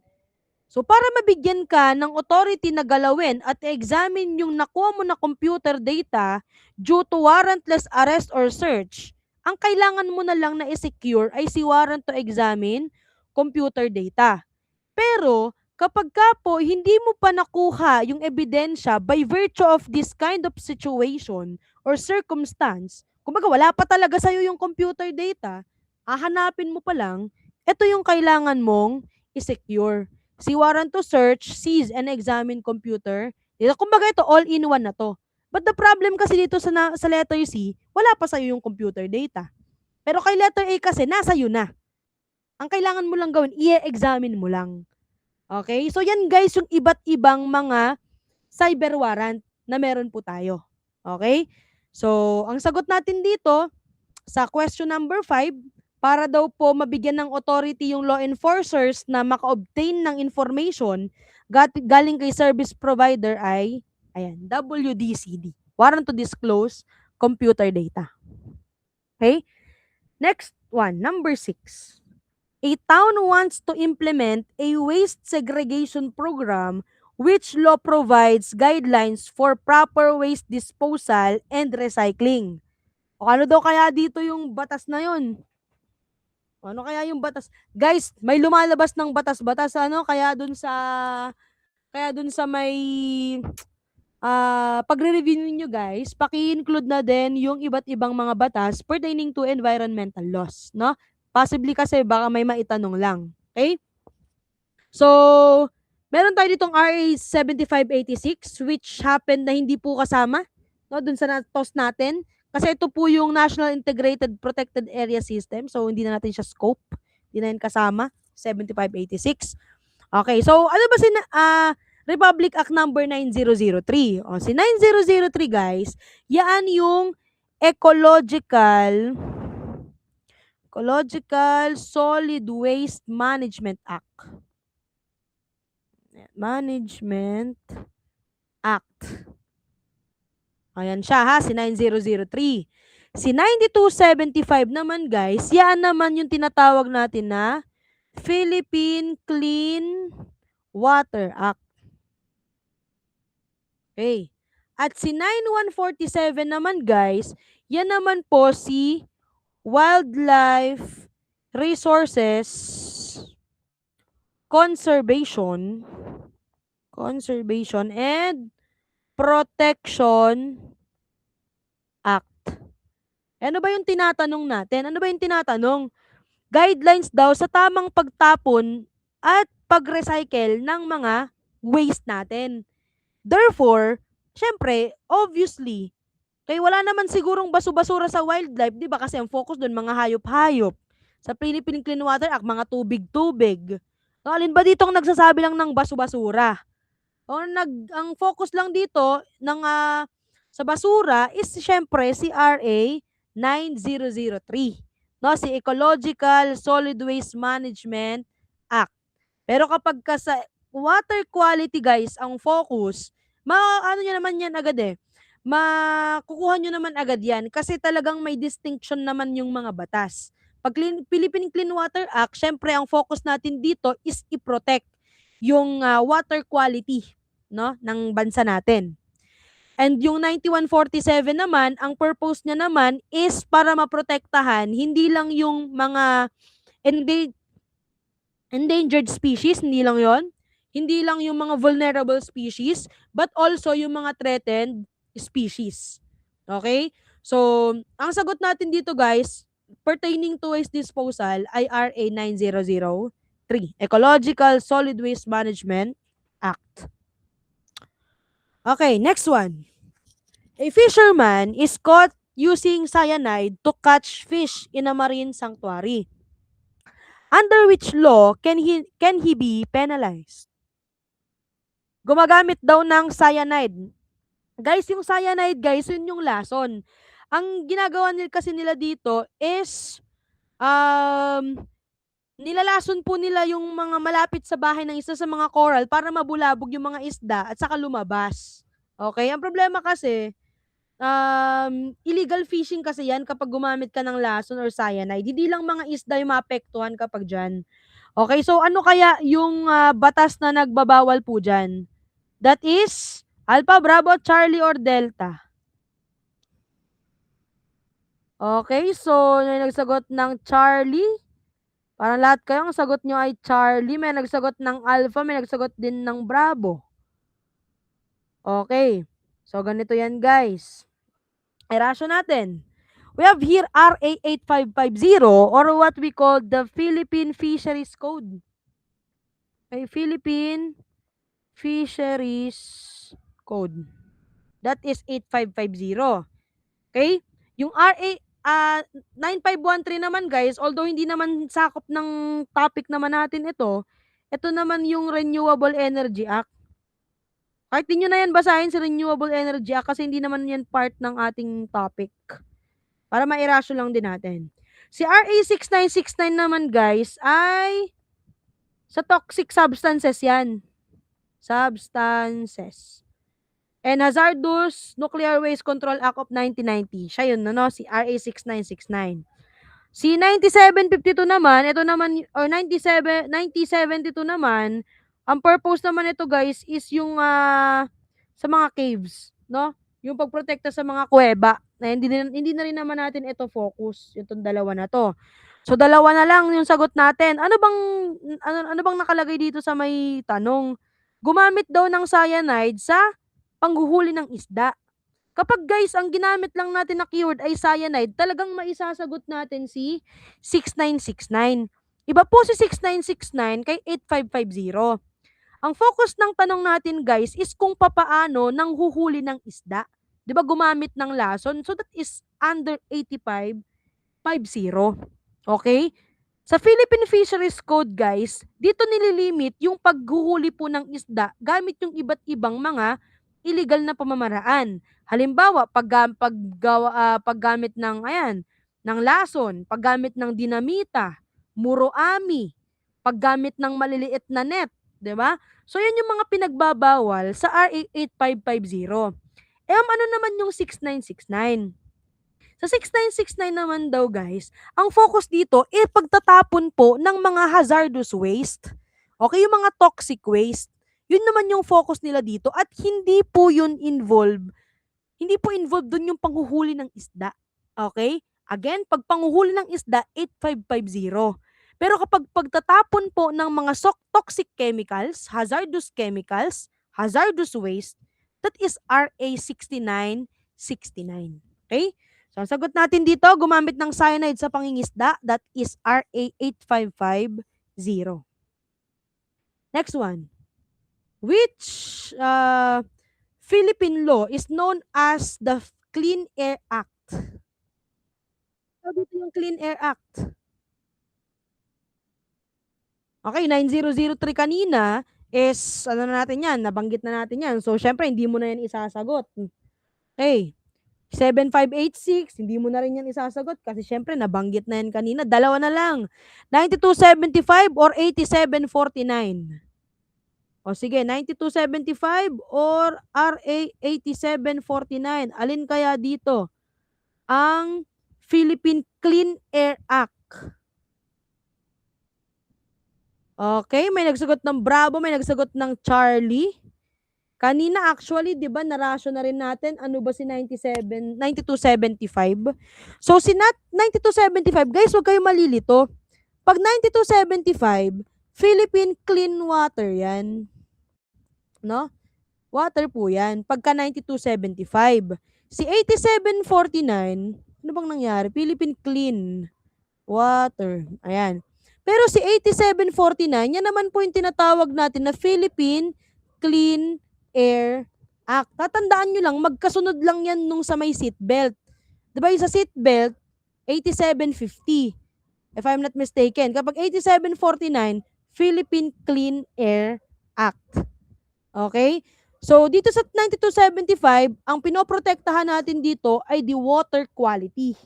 Okay? Sa 8749, ang pinoprotektahan naman natin dito ay air quality. Okay? So, ganun lang po siya. Philippine Clean Air Act, Republic Act number 8749.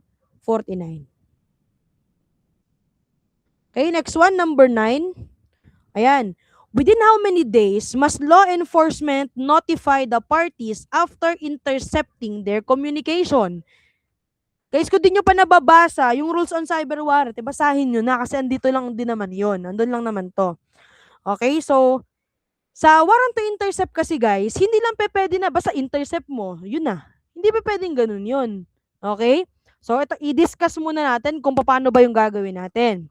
So 'di ba si warrant to intercept computer data, ginagamit 'yan para legally ma-monitor natin yung activities or yung communication between two or more parties. Pero hindi lang po doon natatapos 'yon. The moment na ibalik po yung warrant, okay? Warrant to intercept, syempre kailangan mo yung ibalik sa issuing court, meron ka pong 30 days. Okay? Meron kang 30 days para i-notify yung mga parties involved. Okay? Again, once na binalik mo si warrant to intercept computer data, meron kang 30 days para i-notify yung mga party na involved dun sa communication. Okay? I hope clear tayo doon. Right after mo daw ma-notify within 30 days yung parties involved, bibigyan naman sila ng 10 araw to challenge the legality of the interception. To challenge the legality.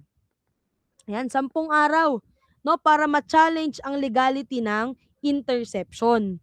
Okay? So tandaan niyo yan, ano, under the warrant to intercept computer data, tandaan nyo yung 2 araw na nabanggit natin. 30 days is is intended to notify the involved parties, and 10 days ang ibibigay naman sa involved parties para i-challenge yung legality ng ginawang interception. Okay, balik tayo sa question. Ilang araw daw ang ibibigay kay law enforcement para ma-notify yung parties? Okay, so that is 30 days from filing returns. Ibig sabihin, 30 days from returning the cyber warrant. Okay? Clear ba tayo doon? Part nga kapag clear? Alright. Okay. Next one, number 10. Ito, nabanggit na natin ito kanina, guys. Which cities have designated cybercrime courts? Alin daw dito?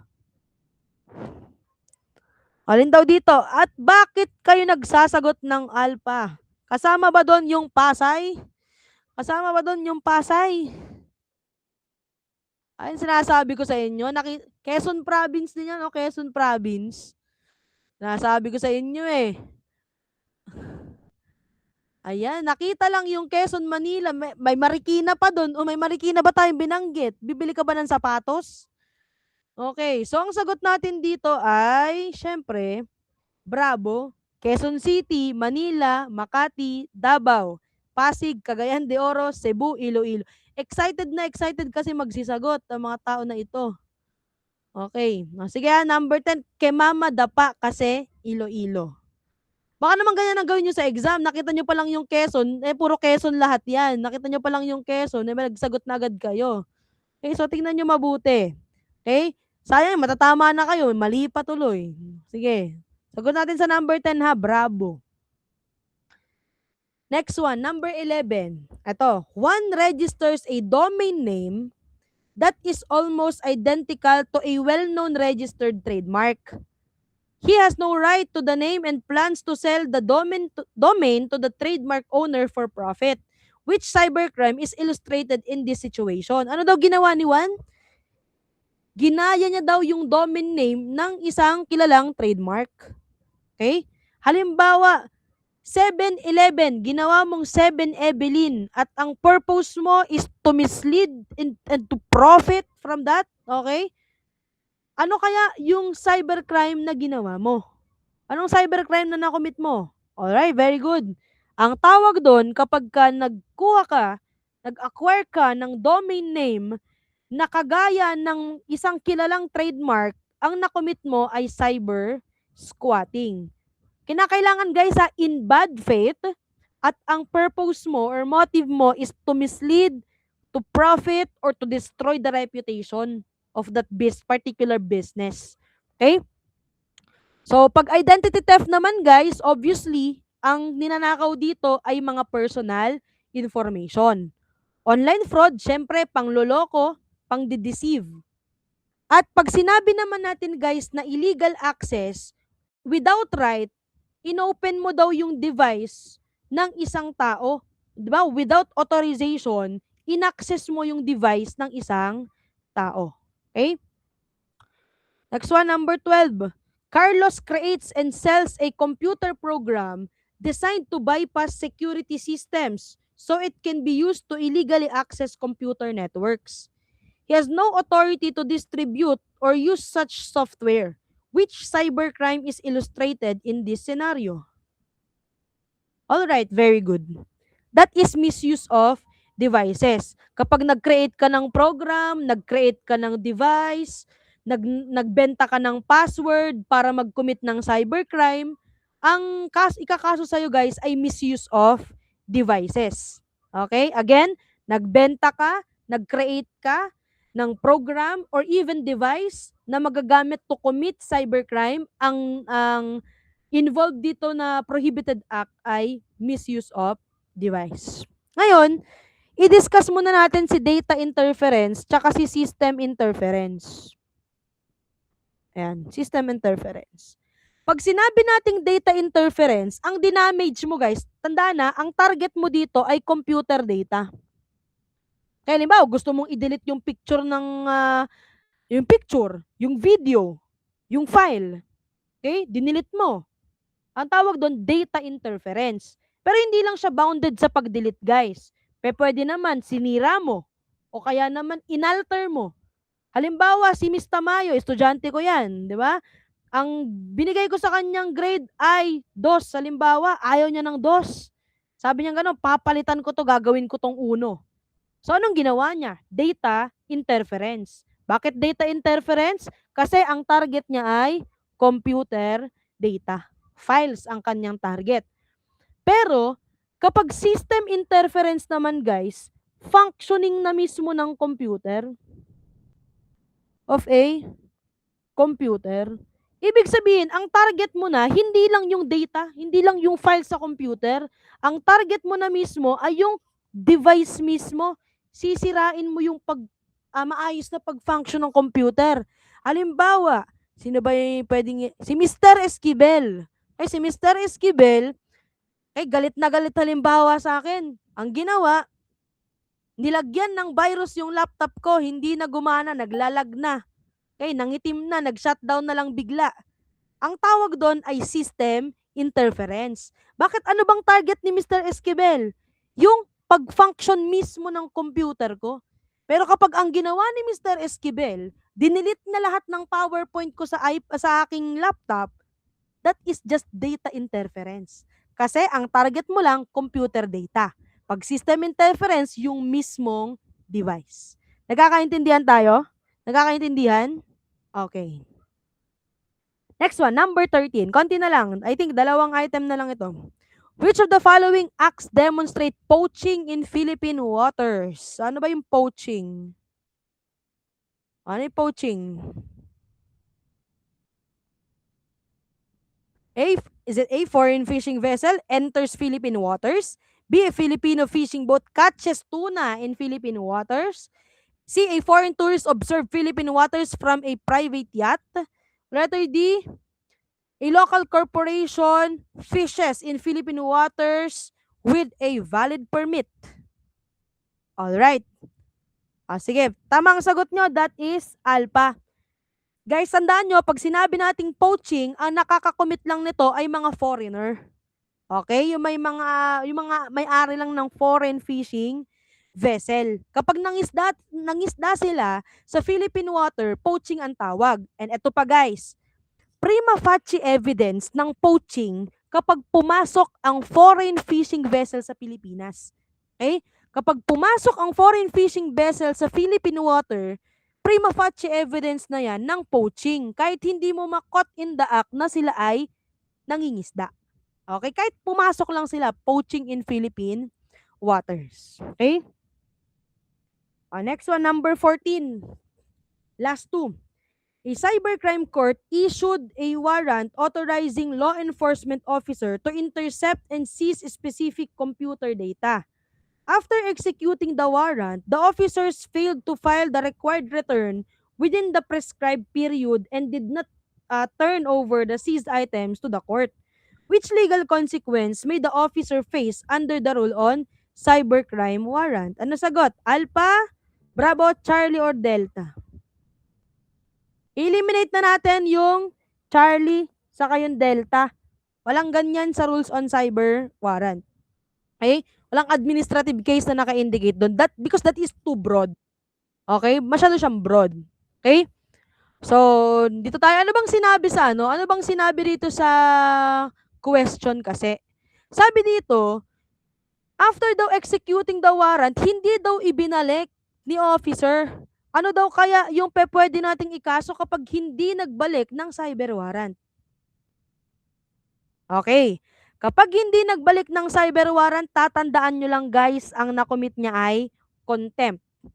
Again, pag hindi binalik ang cyber warrant, ang pwede nating ikaso sa kanya ay contempt. Kapag hindi sinerve cyber warrant, and bigla ang contempt sila. Okay, kapag hindi binalik ang cyber warrant, again, contempt ang ikakaso. Okay? Kapag hindi sinerve, o kapag hindi in-execute yung cyber warrant, ano naman ang maikakaso? Ayan, obstruction of justice. Ito, execute, obstruction. Contempt, return. O, ganun ha. Kapag hindi in-execute, obstruction yan. Kapag hindi binalik, contempt yan. Okay? So, ganun po siya ha. Number 14, hindi binalik, contempt. Next one, last number. Last number na. Overtime na tayo. Nagagalit na si Sir Dagami. Which act constitute illegal interception under the Cybercrime Prevention Act of 2012? Alin daw dito ang nagpapakita ng illegal interception? Is it a person views and monitor posts that are publicly shared on a social media page? B, a person secretly captures private online messages between two users? C, a person accidentally receives an email that was sent to the wrong address? Or letter D, a person records a phone conversation after all parties have given consent. Ayun kapag ka last number na, kadami na nagsasagot no? Okay, so tama ang sagutin nyo, that is bravo. A person secretly captures private online messages between two users. Okay, so yun na yung end ng ating typing for this afternoon. Pasensya na at medyo natagalan tayo. Nag-overtime tayo ng 30 minutes. Pero gusto ko lang iwanan sa inyo itong quotation na ito. No? Tandaan natin, life is not a race and you are not behind. Nauna lang sila, pero hindi ka nahuhuli. Okay? Meron tayong sarili-sarili nating timeline. Siguro, yun na yung time nila para mag-proceed sa ibang path. Ito naman yung timeline natin para mas pag-igihin pa, mas pagbutihin pa yung foundation na meron tayo. Tandaan nyo guys, okay? Hindi ka naman dapat nagmamadali kasi wala namang karera yung buhay. Okay? So wag natin i-compare yung ating face sa face ng ibang tao. Okay? Nandyan ka kasi nandyan ka. Okay? Kumbaga, hindi pa siguro time, okay? Para mag-proceed tayo sa another chapter ng life natin. Okay? Nandito ka for a reason. Tandaan nyo, wag natin titignan yung negative side of things. Okay? Ang tingnan natin dito guys is yung positive side of it. Okay? Nandito ka kasi nagpe-prepare pa tayo. Okay? Nandito ka kasi, I know 'no, merong darating din yung time, okey? And sana guys 'no, hindi ko na kayo makita sa POA. Lagi kong sinasabi sa inyo, ayoko ng makikita ulit kayo sa POA. So yun lang guys 'no, thank you so much and ayan, ibibigay ko na yung virtual floor kay, Sir Mabagos. Ayan, thank you so much guys for listening.